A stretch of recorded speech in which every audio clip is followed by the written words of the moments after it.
La formulation des objectifs de la recherche. Comment formule-t-on des objectifs adéquats? Les objectifs et les questions hypothèses de recherche.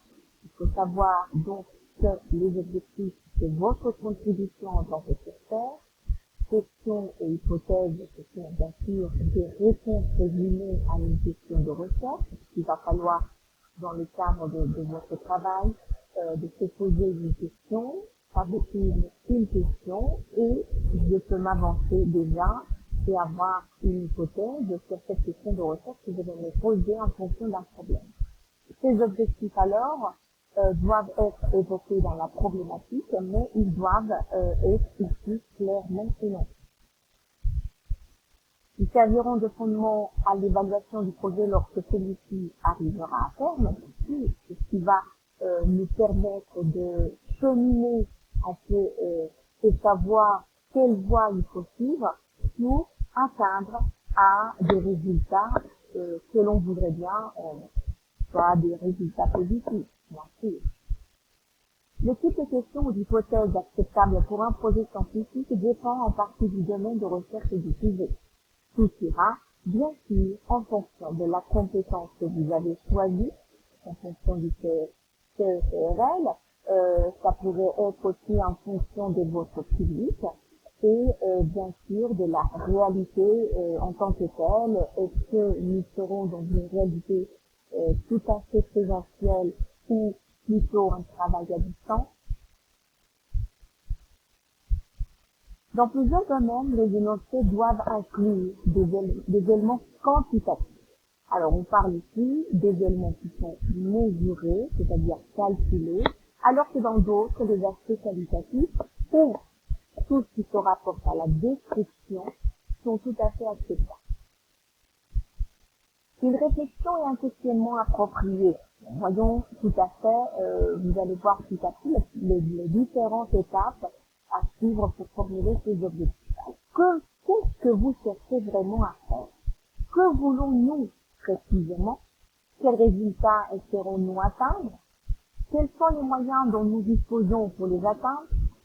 De combien de temps disposons-nous pour atteindre nos objectifs? Il faut savoir que votre démarche de recherche à l'ICR pour l'année prochaine concernera un délai de temps de 3 quadrimestres.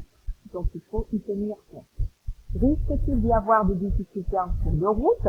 Bon, il faut envisager que nous sommes dans une période assez particulière où il y a donc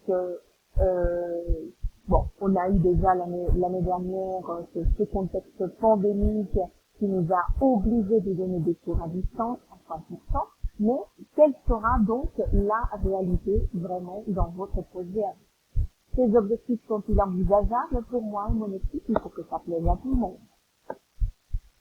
Définir un objectif et comment? Il faut savoir, alors, donc, dans ce cas-là, on va préciser. Il faut que ce soit, d'abord, vous aurez un objectif bien général à faire, mais en ce qui concerne les objectifs de façon particulière, il faut que ce soit défini et précis. Partagez.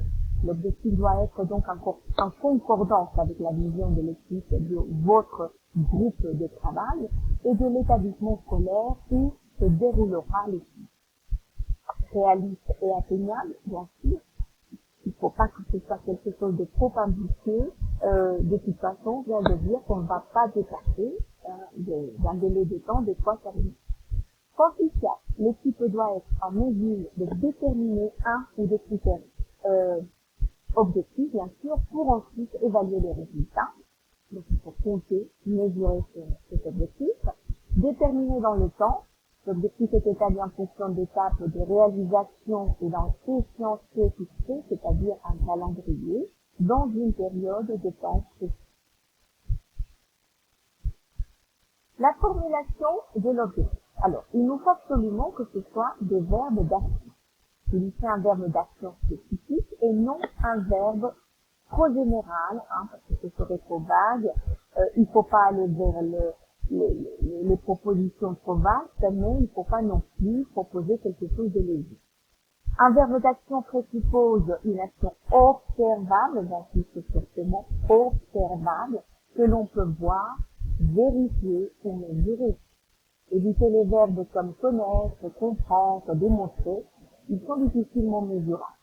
Alors, donc, exemple de verbes d'action qui pourraient être à la place, déterminer, nommer, décrire, définir, placer. Le contenu. Alors, déterminer le besoin ou la nécessité de l'objectif en termes de comportement observable. Et j'insiste encore, la détermination d'une étape à réaliser pour construire, par exemple, une séquence pédagogique en plus. Alors, quelque chose de très observable. Si mon objectif serait celui-là, construire une séquence pédagogique en plus par rapport à ici ce thème, le verbe construire cette séquence est tout à fait observable. C'est quelque chose que je peux voir au fur et à mesure que je développe des études. Le contexte. Cette étape sert à préciser là où les conditions de réalisation d'un projet, dont je viens de parler tout à l'heure. Exemple des mots précisant le contexte au moyen de, à partir de, avec l'aide de telle personne, de telle source, etc. Les éléments à préciser une fois les objectifs formulés. Donc alors, il nous faut absolument un calendrier d'étapes de réalisation où vous allez petit à petit proposer donc les différentes activités que vous envisagez faire dans les mois de l'année. Donc, c'est tout simplement une projection, une organisation de travail à long terme. Les activités ou les moyens proposés pour atteindre l'objectif, parce qu'il faut déjà s'avancer un petit peu. Bon, si j'ai choisi donc comme un exemple que je pourrais vous donner, et que j'ai déjà donné dans d'autres vidéos, la production orale. Bon, la production orale pour faire parler mes élèves, parce que j'ai trouvé, bon, c'est là, disons, alors c'est la situation que je vous propose, mais j'ai détecté que mes élèves ne parlent pas assez en classe. Alors, de quelle façon ou comment je peux les pousser à s'exprimer en classe, donc moyennant une série de jeux de société par exemple. Donc à ce moment-là, il va falloir que je déroule tout un tas d'activités qui soient basées sur les jeux de société et que bien sûr mes élèves ils s'expriment en fait. Alors, les critères d'évaluation bien sûr, parce qu'il va falloir avoir des résultats. Vous n'allez pas juste proposer des jeux de société, il va falloir quand même créer 1, 2, 3 activités d'évaluation, que ce soit sommative, diagnostique ou bien formative, où je puisse avoir des résultats que je pourrai analyser plus tard pour donner des conclusions à mon travail. Les objectifs, s'il s'agissait du général, une fois le problème, que vous avez déjà le problème et la question que je vous ai déjà posée, à laquelle vous allez répondre dans votre travail, et donc vous passez à cette rédaction de l'objectif général qui constitue une contribution de votre part. Et les objectifs spécifiques qu'on appelle aussi opérationnels, donc ça va concerner des activités à mener en vue d'atteindre l'objectif général, donc tout sera un lien avec le général. Comment on arrive à cet objectif? C'est votre proposition, moyennant les jeux de société par exemple, et la description bien sûr d'un travail tout à fait pratique à travers les différentes activités. Alors, c'est toujours très utile, même s'il n'a pas été fait pour ça. La taxonomie de Bloom pourrait vous aider, donc je vous invite à consulter un lien sur Internet sur la taxonomie de Bloom. Et je vous propose cet exemple, l'image et le son. Donc c'est un mémoire qui a été fait par les étudiants que vous avez là en 2016 sur le début de l'appropriation active du langage oral à l'appui de la pédagogie des projets dans une zone d'éducation prioritaire. Donc, ils ont choisi, et on va analyser petit à petit, cet objectif général. Examiner l'utilisation de l'image et du son. Je peux bien examiner l'utilisation de l'image. Je le vois. C'est quelque chose que j'observe. À quel point un professeur travaille avec des supports basés sur l'image, basés sur le son, c'est-à-dire des enregistrements audio par exemple. Donc, il s'agit d'examiner, voilà, l'utilisation de ces supports comme deux moyens attrayants pour travailler l'appropriation active du langage oral, moyennant la pédagogie de projet auprès d'un public d'enfants issus d'une zone d'éducation prioritaire. C'est ça mon objectif de l'œuvre. À l'intérieur de cet objectif, je vais lier d'autres systèmes, identifier les principaux éléments socioculturels, parce que si je parle d'une école en zone d'éducation prioritaire, on est bien dans une commune à risque social, c'est-à-dire la commune que vous voyez ici, dans la Colita. Donc alors, je veux, à l'intérieur de mon travail, ça m'intéresse d'abord et avant tout d'identifier les principaux éléments socioculturels qui conditionnent le processus d'appropriation active du langage chez les enfants de la classe L à la Colita. J'identifie, je peux tout à fait observer quand quelqu'un peut identifier, parce que vous pouvez vous servir par exemple d'une grille d'observation avec une certaine quantité de critères qui vont justement me permettre d'identifier.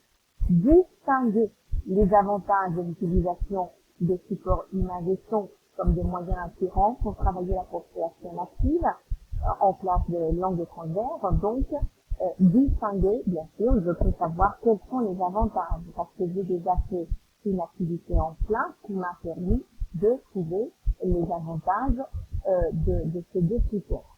Et finalement, je propose quelque chose de ma part. Donc, bon, sans trop se casser la tête, les étudiants ont choisi le verbe proposer. Un projet final à partir d'une série de tâches permettant de rendre plus motivant l'apprentissage du langage oral à l'école Ismaël Coto-Fernandez. Encore un exemple. Pour ce mémoire de 2015, les îlots bonifiés dans la dynamique du jeu de rôle sous la perspective communicationnelle, une nouvelle proposition à l'enseignement secondaire de suite. Alors, l'objectif général dans ce cas-ci, c'est le verbe par excellence, si vous voulez, pour les objectifs généraux, analyser les jeux de rôle à partir du travail à niveau bonifié sous la perspective communicationnelle, etc. Donc, si vous voyez bien, l'objectif général reprend en quelque sorte la totalité du thème, du titre principal que vous avez proposé. Objectif spécifique, et donc encore à nouveau, je trouve le fameux identifier, parce que bon, ici, on voulait identifier grâce à un questionnaire sur les styles d'apprentissage, donc, quels étaient justement ces styles en classe? Est-ce qu'il y avait des élèves plus visuels, plus kinesthésiques, ou des élèves plus auditifs? Donc, on a voulu identifier, mais attention, si je veux identifier, il me faut bien un instrument qui me permet d'observer cette action, c'est-à-dire, dans ce cas-là, un questionnaire. Décrire les avantages, donc, du travail en îlot, très semblable à l'exemple de tout à l'heure, une légère description. Recommander, c'est de ma part l'utilisation des tâches, donc je peux recommander de ma part, c'est alors une action plutôt qualitative, si vous voulez bien, mais qui est pertinente. Et finalement, encore, on se casse pas la tête et on se propose donc de donner alors un objectif qui reprend le verbe alors que je viens de dire proposer, des jeux de rôle comme évaluation formative. Il faut savoir que ce dernier objectif doit donner la conclusion de mon travail, c'est-à-dire que normalement ça se traduit en une activité d'évaluation, que ce soit, comme je l'ai déjà dit, sous la forme formative, quantitative, ou bien, bon, dans ce cas-là, parce que diagnostic se ferait tout au début du processus, donc ce ne serait pas tombé là.